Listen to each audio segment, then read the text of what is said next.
Hola Mina! Video kali ini adalah pembahasan manga One Punch Man chapter 234 atau lanjutan dari alur cerita One Punch Man versi Murata, yaitu episode 115. Tanpa lama-lama kita langsung masuk saja ke pembahasannya. Let's go!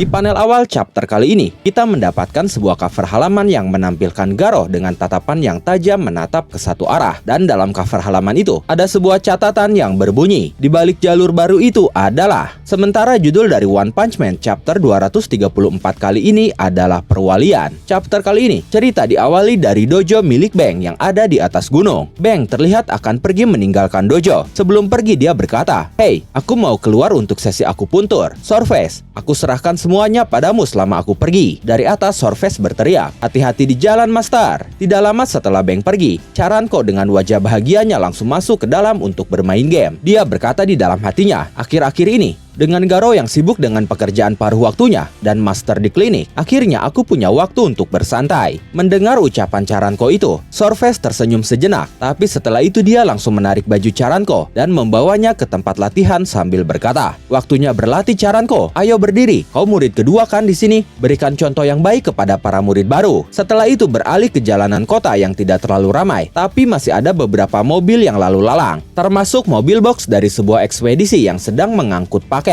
Seseorang di dalam mobil berkata, "Apa katamu?" Mobil box itu ternyata milik ekspedisi tempat Garo sedang bekerja paruh waktu, dan Garo sedang ada di dalam mobil itu bersama rekannya yaitu Shinya yang sedang mengendarai mobil. Garo berkata, "Shinya, dulu kau seorang pahlawan?" Shinya berkata, "Ya, hanya sebentar saja di asosiasi pahlawan." Garo bertanya lagi, "Apa nama pahlawanmu dulu?" Shinya menjawab, "Kau pasti tidak akan mengenalinya. Nama pahlawanku dulu adalah Mad Devil Yankee." Mendengar itu Garo langsung tertawa terbahak-bahak. Lalu dia berkata, "Apa kau serius? Aku mengenalmu." Kalau dipikir-pikir lagi, bukankah ada pahlawan lain bernama Papillon 800 yang juga bekerja sampingan? Mendengar itu Shinya terkejut panik, karena Papillon 800 sebenarnya dia juga yang saat itu bekerja sampingan untuk McCoy dalam judi pahlawan. Sambil tersenyum canggung, Shinya berkata, "Ya, mungkin kau salah orang." Setelah itu dia bermonolog di dalam hatinya dengan berkata, "Kau benar-benar tahu banyak tentang ini, Garo Senpai." Setelah itu Garo berkata, "Omong-omong, kenapa kau keluar?" Shinya menjawab, "Awalnya aku bergabung dengan asosiasi pahlawan dengan harapan bisa menjadi seperti para pahlawan yang kukagumi. Tapi sebelum aku menyadarinya, realita pekerjaan itu ternyata sangat berbeda dari cita-citaku." Sementara itu, mobil lapis baja yang sebelumnya membawa Suiryu bersama timnya kini berhenti di sebuah tempat. Target mereka saat itu adalah Garo. Mereka pun saat itu terlihat memantau posisi Garo melalui tablet mereka. Setelah itu, mereka mulai bergerak dan menyebar untuk mengepung Garo yang masih dalam perjalanan. Sementara Suiryu hanya diam menunggu. Kembali ke Shinya yang masih menceritakan masa lalunya. Dia berkata, "Aku merasa aku bahkan tak sanggup lagi menatap para pahlawan lainnya." Setelah mendengarnya, Garo hanya terdiam.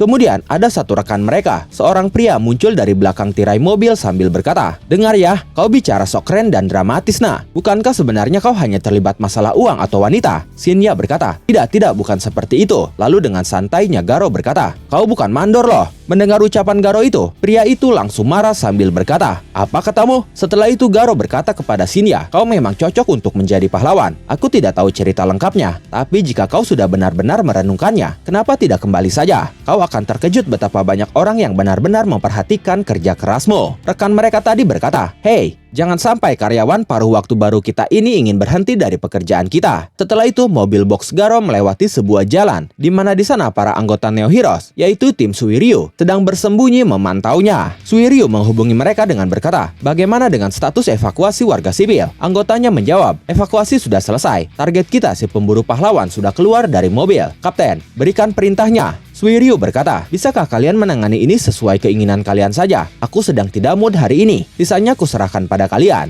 Setelah mendengar itu, para anggotanya langsung berteriak, "Tunggu, apa yang kau pikirkan?" Tapi saat itu Suiryu langsung menutup sambungan komunikasinya. Dan ternyata saat itu, di atas sebuah gedung, ada Beng yang kemungkinan sedang mengawasi Garo. Sehingga dia pun melihat pergerakan para anggota Neo Heroes. Dia berkata, "Faksi baru bernama Neo atau apalah itu mencoba merekrutku dan Garo. Tapi aku menolak mereka. Sepertinya mereka datang untuk melenyapkan petarung manapun yang menolak berpihak pada mereka. Ya, seharusnya aku tidak perlu ikut campur." Setelah itu, Beng melihat ke arah Suiryu yang sedang bersantai. Beng berkata, "Kalau tidak salah ingat, orang yang memimpin mereka itu adalah Suiryu, cucu Suicho dari Void Fist kan? Apakah dia tidak memberi perintah? Kudengar dia memiliki bakat luar biasa, tapi menolak mewarisi dojo dan memilih untuk bersenang-senang saja." Saat diawasi oleh Beng itu, Suiryu sedang menguap dengan santainya. Sementara para anggotanya terlihat kesal. Mereka berkata, "Sial, kenapa markas besar menunjuk orang seperti itu sebagai pemimpin? Mari kita ambil semua pujian untuk diri kita sendiri dan jatuhkan dia dari singgasananya." Garo dan rekan-rekannya sendiri saat itu sedang menurunkan kotak-kotak paket dari mobil box. Rekannya berkata, "Bodoh, aku sudah bilang, bawalah kotak-kotak itu secara diagonal." Lalu Garo membawa 8 kotak paket sekaligus yang disusun tinggi ke atas. Lalu Garo berkata, "Seperti ini." Shinya yang melihatnya berkata, "Ah, tidak mungkin." Tidak lama dari itu, ada beberapa anak panah kecil yang datang dengan cepat ke arah Garo. Garo menyadarinya, tapi saat itu dia sedang memegang banyak kotak paket di tangannya. Jadi Garo kelihatannya terkena anak panah itu. Shinya terkejut melihat Garo tiba-tiba diserang seperti itu. Para anggota Neo Heroes berkata, "Ah, itu mengenainya. Itu adalah anak panah penenang yang digunakan untuk binatang buas besar. Itu pasti akan." Sebelum mereka menyelesaikan ucapannya, mereka dibuat terkejut karena ternyata Garo menangkap semua anak panah itu menggunakan tangan kosong dan dia langsung menjatuhkan semuanya. Setelah itu, Garo menangkap kembali tumpukan kotak paket yang ternyata dia lempar ke atas. Saat sebelumnya dia menangkap anak panah penenang dengan sangat cepat, bahkan tanpa disadari siapapun. Kemudian Garo menyimpan tumpukan kotak paket itu, lalu berkata, "Siapa kalian sebenarnya? Jika kalian ingin bermain-main, bukankah seharusnya kalian memperhatikan dengan seksama siapa lawan kalian?" Saat itu Garo menatap mereka dengan tatapan yang sangat tajam dan mengintimidasi, sehingga membuat para anggota Neo Heroes tim Suiryu itu berkeringat dan ketakutan. Sementara Suiryu sendiri masih bersantai sambil mengamati data Garo di ponselnya. Dia berkata, "Keren sekali." Bersamaan dengan itu, Shinya dan rekannya terlihat panik. Shinya mencoba menghampiri Garo sambil berteriak, "Hei, apa yang kalian lakukan pada Garo Senpai?" Tapi saat itu Shinya ditahan oleh salah satu anggota Suiryu. Sementara rekan Shinya berkata, "Siapa kalian ini sebenarnya?" Lalu sambil maju menghampiri Garo, anggota Suiryu berkata, "Kami adalah Neo Heroes. Pria itu adalah buronan kriminal yang kejam. Tolong menjauhlah darinya." Di saat anggotanya sedang sibuk, Suiryu masih saja tidak bergerak dan masih terus membaca data tentang Garo. Suiryu berkata, "Di sini dikatakan bahwa dia bekerja sebagai bagian dari program rehabilitasi." Setelah itu kembali ke Garo yang saat itu dengan tenangnya menunggu para anggota Suiryu menyerangnya. Para anggota Suiryu berteriak, "Kau seharusnya tidak hanya diam saja. Ayo kalahkan dia sekaligus." Setelah itu, mereka mengaktifkan armor mereka masing-masing. Tapi di luar dugaan, tiba-tiba muncul satu monster raksasa seukuran gedung tinggi dari belakang mereka semua, atau tepat di hadapan Garo. Para anggota Suiryu panik ketakutan. Mereka berteriak, "Monster!" Garo pun saat itu cukup terkejut melihat munculnya monster secara tiba-tiba. Tapi sayangnya, momen itu mengakhiri pembahasan manga One Punch Man chapter 234, atau lanjutan dari alur cerita anime One Punch Man episode 115.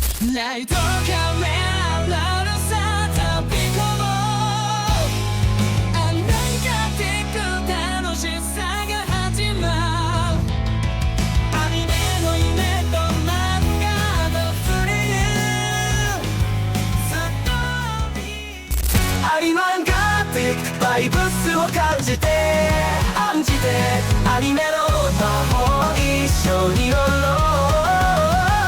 漫画のページがめくれて生き生きと旅に参加して私たちと共に